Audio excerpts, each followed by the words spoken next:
Ooh, hey. Just put this together real quick. Yeah, there I am.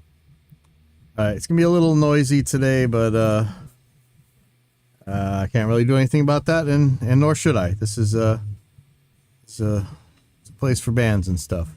I just hope I don't get DMCA'd. I think they might be playing a cover or something, but nobody would be that lame, right? Okay. Just getting everything ready here. Seeing a lot of noise that I shouldn't be seeing. I'll take care of that later.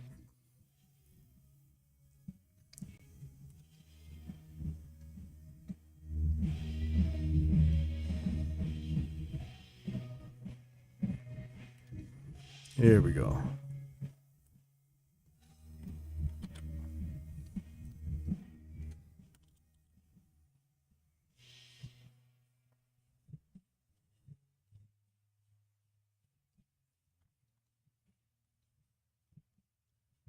Okay.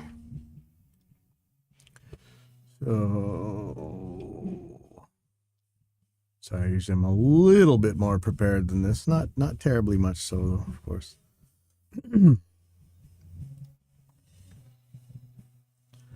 Okay.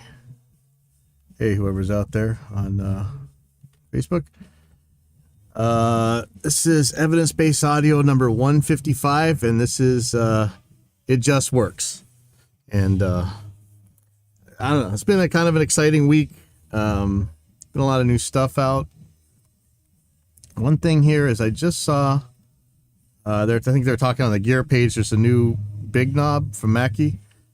Way back in the day, I think like 2000, 2001 or so, we had to make a choice between some controllers. We were getting rid of our consoles and things and needed to be able to switch between speakers and everything. And the big knob was one of the candidates. I think most of us ended up going with the PreSonus Central Station for a number of reasons, but the big knob is cool. So the same old one, I think it's pretty much the same thing we had before, or they had before, $69. But there's one called the Big Knob Studio that it's saying it's also an interface. And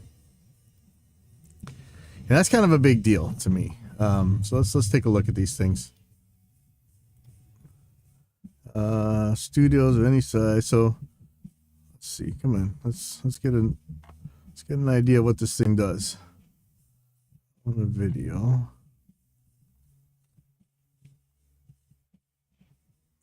Okay, so it's got, I think, 3 ins and 2 outs for sources.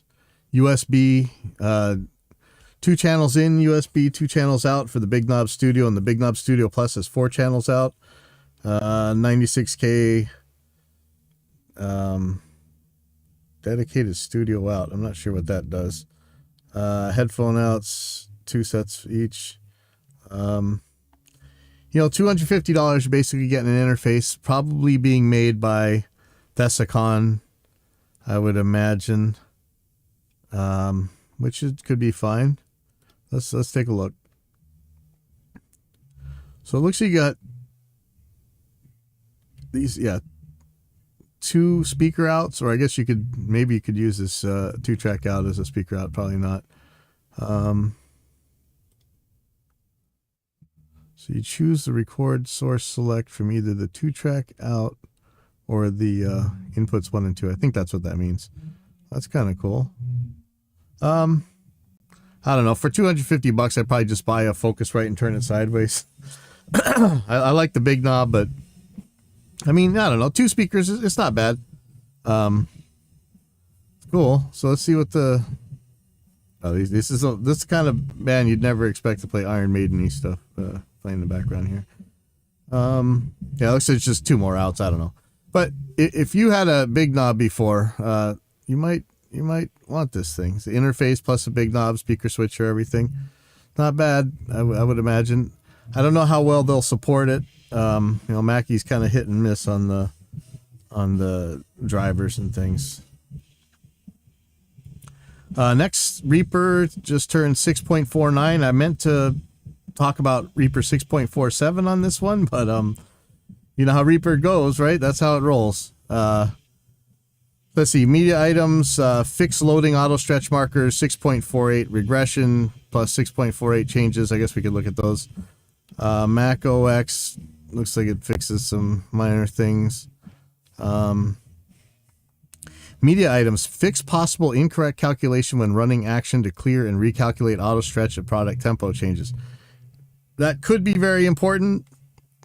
Maybe. Fix possible stretch marker corruption when applying auto stretch marker at tempo changes. I may have had that, actually. Recalculate auto stretch markers when undoing tempo envelope edits. Ooh, that's scary if it wasn't. So in custom menus, fix support for more than 32 sub menus per menu. Jeez, how many menus you guys got? I make fun, but then I see some of these film guys and they're doing the most insane stuff and they have everything like organized. It's pretty nuts. Fix support for more than 1024 menu items per menu. Okay. Now there's no way you're going to remember that. Maybe there's like samples or something. I have no idea. In customized menus, toolbars, windows, leave okay. Button enabled even if there have been no changes. So they're calling this Reaper 6.49. People say nothing is impossible, but we do nothing every day. Okay. Cancel metadata edits. Relimit. Rename link control to constant gain. Set default threshold and ceiling both to 0. 0 dB. Rescript. Fix some persistences in the render. You know, that's quality of life. Support jumping to loudest sample in project after render, including dry run render. That's interesting. That's sometimes you guys need that kind of analytic, and maybe it's not even an analytic. You're going to go find it and squish it right there, right?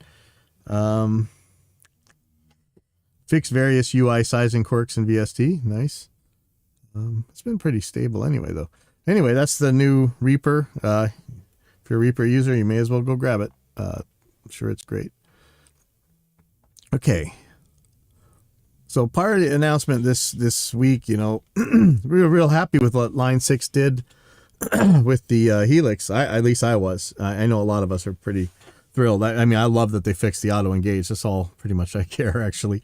I like the way the thing sounds fine just now. I don't really need more stuff, but I can see if people want it. They want it. So Line 6 put out a new combo.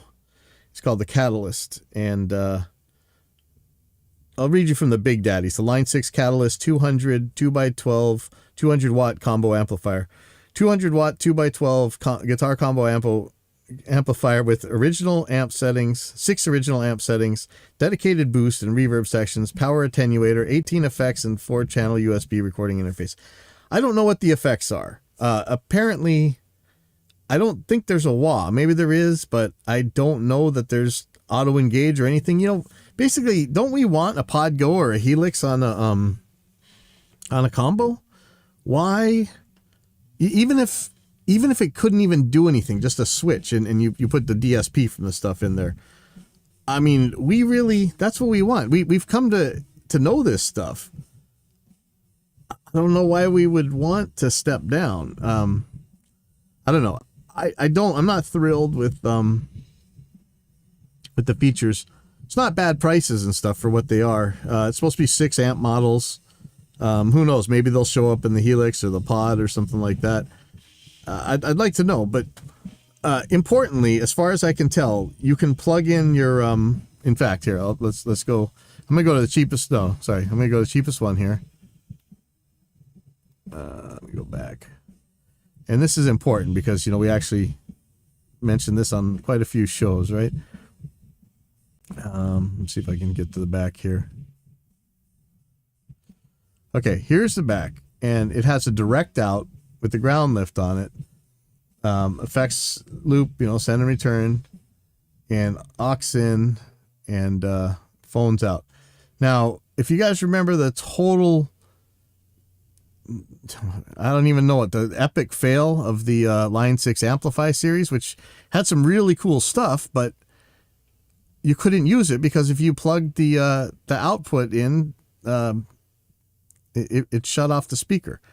so you couldn't use the headphone out to the stage or whatever. This one has a direct out, and they at least fixed that problem. I'm not really sure.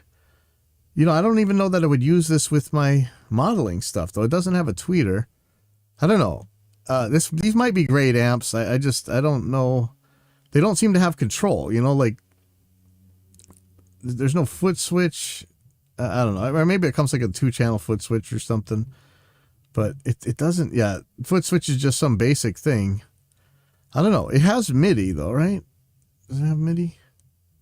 No, it doesn't have MIDI. Like, I don't know how you would control this thing. I don't know. I don't know if it's for me, but I know a lot of people are talking about this Catalyst, so I guess I thought I'd mention it here. I guess I give one a try. I know this is supposed to really compete with the Katana, right? I don't know. I think the Katana had its failings too, so I'm not really sure. But I was looking through here. I was trying to find exactly the effects and what it had. Cool part is, this does have a tuner on it. Tap tempo. I couldn't find, like, what was I looking for? Like controls and stuff. Yeah, it just seemed like pretty simple foot switch. So let's see. So here's what they got for it. So they got a bunch of delays. They got some choruses. Here's the biggie right here. Pitch filter. Pitch harmony, line 6 original. That might be an actual harmonizer. That would be cool. It could be. Could have a harmonizer on a combo. Pretty badass, man. But you know, if you can't really switch it, that's kind of scary. Noise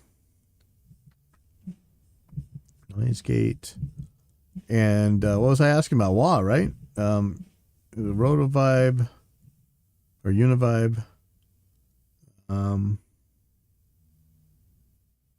No, I don't see a wah. Yeah, okay. Well, that answers that, I guess. But I mean, it could be an okay combo, I guess. Sorry. Here's some exciting news. Now, this isn't the first time, because I think they used to have some kind of like iRig type of interface from Positive Grid. But Positive Grid has this thing called Plug into Riff to play, jam, and record with amazing tones and tools. So it's $100. This thing says Riff on it. It's got I don't even know what this is. Input and output meters, some kind of balance control in case the latency is too high or something. You can get it in different colors. So it says everything you need for a sweet home rig for $99. Interface with pristine sound designed by guitarists. Play songs and jam with chords. Get 50,000 plus tones. Ready for Mac, iOS, and Windows.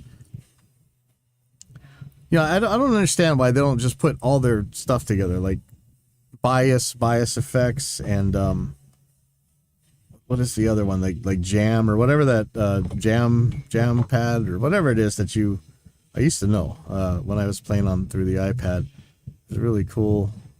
It was their other product that we're really famous for, Snap or something. What the hell was it? But anyway, if they're really making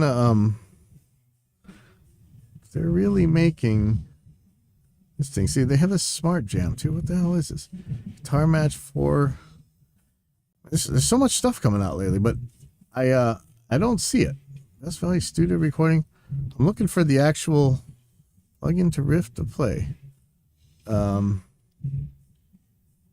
me look at the studio. I don't even know what I'm clicking on.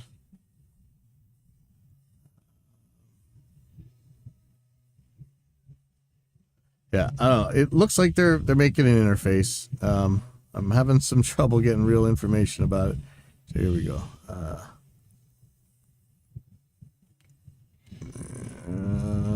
Direct mode for zero latency. It's not going to do any good. Come on. Tone cloud. So I wonder if you can actually use the bias stuff.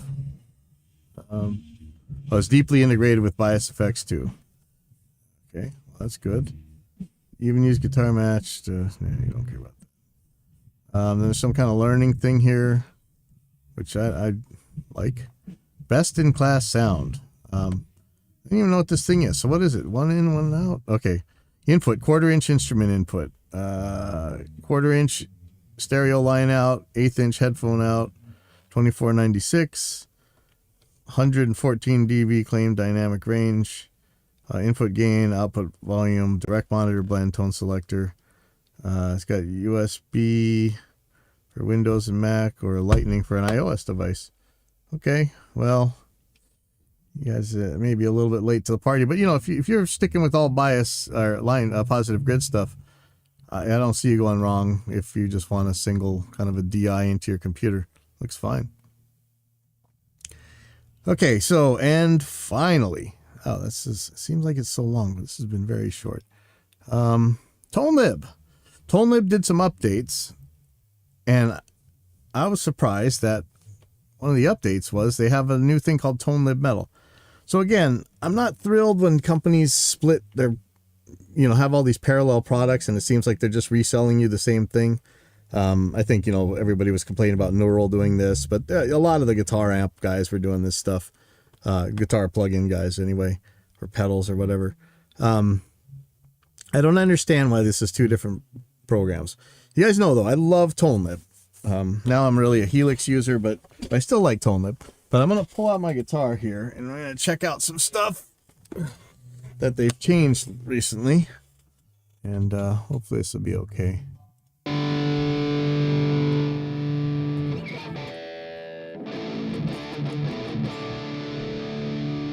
Okay, so here's ToneLib, the original ToneLib GFX.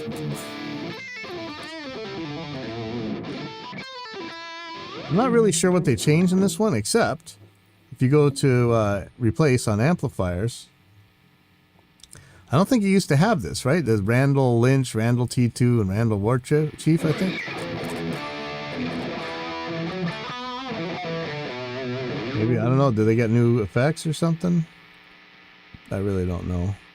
I mean, I like the program just fine, but so why did they make ToneLib Metal? I don't understand. Why didn't they just add the stuff into the existing ToneLib?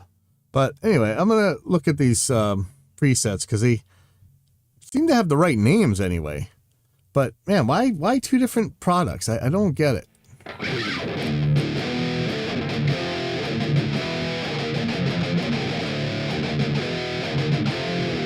All the Pantera fans are going to kill me. I don't know how to play that stuff.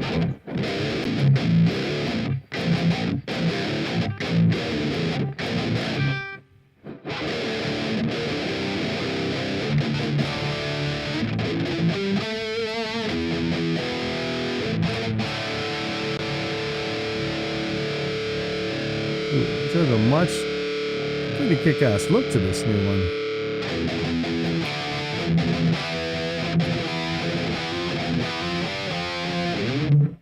Let's see what this massive lead thing is.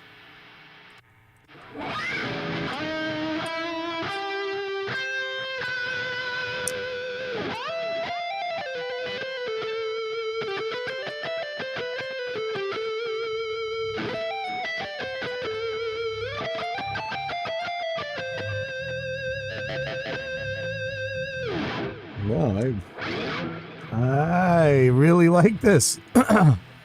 Ooh, this is really good.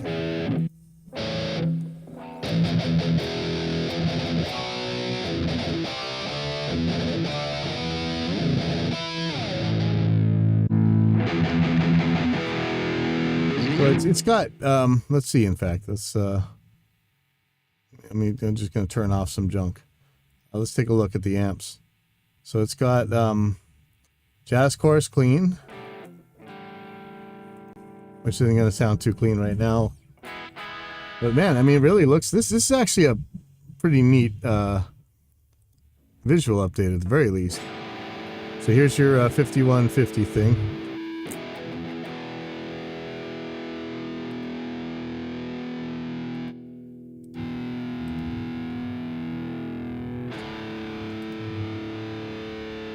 Looks like they're up the MIDI game.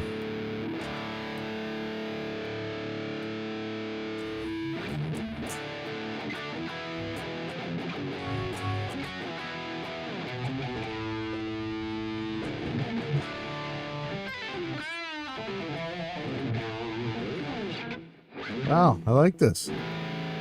Sorry. I really like it. So that's the 5150. They got the Fireball or whatever.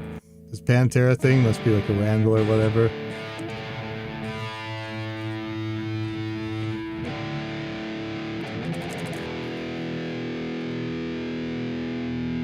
If I'm doing something wrong.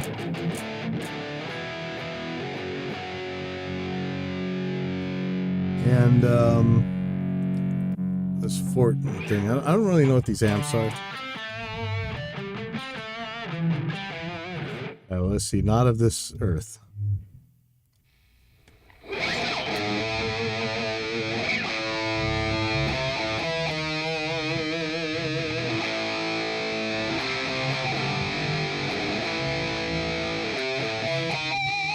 I don't think that's the one they're talking about, huh? Cemetery.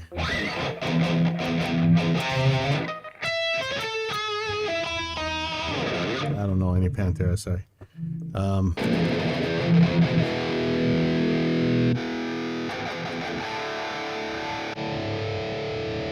Shredder. Yeah, some of these pedals are pretty cool. Let's see where their MIDI's at, because remember before the MIDI wasn't so great.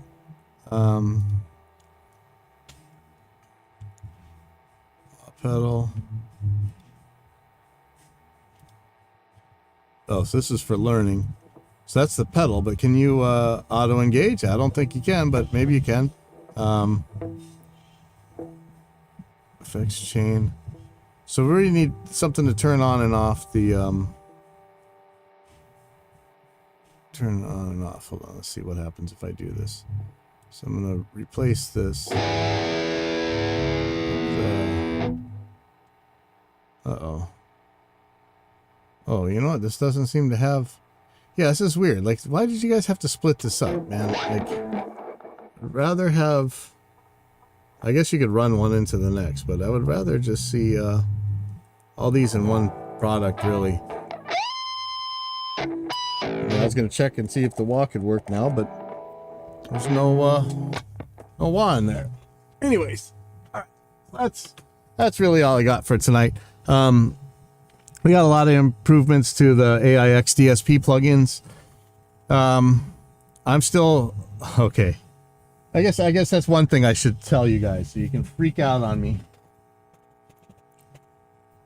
I got an Apple. Okay. I tell you, I was blown. Okay, I know you're gonna make everybody mad. I was blown away by how little computer you get for the money. I mean, compared to like my killer 17-inch gaming computer, for the same price, that guy's got 16 gigs of RAM, terabyte hard drive, terabyte SSD, or no, it's a 512 SSD, terabyte storage drive, I think. 17-inch screen, 2060 video card. I mean, all the ports in the world. I actually had to take my first one back because for that same price, you got 8 gigs of RAM, 256 gigabyte hard drive, and 2 craptastic ports. And a 13-inch teeny weeny little thing with no video card. Or I guess what Apple calls a video card, but it may as well be no video card. You're not going to do anything with it. I am just blown away. But that means I can test on Apple now. So we should be getting some of the Apple updates out a little bit quicker. But that's all for this week. So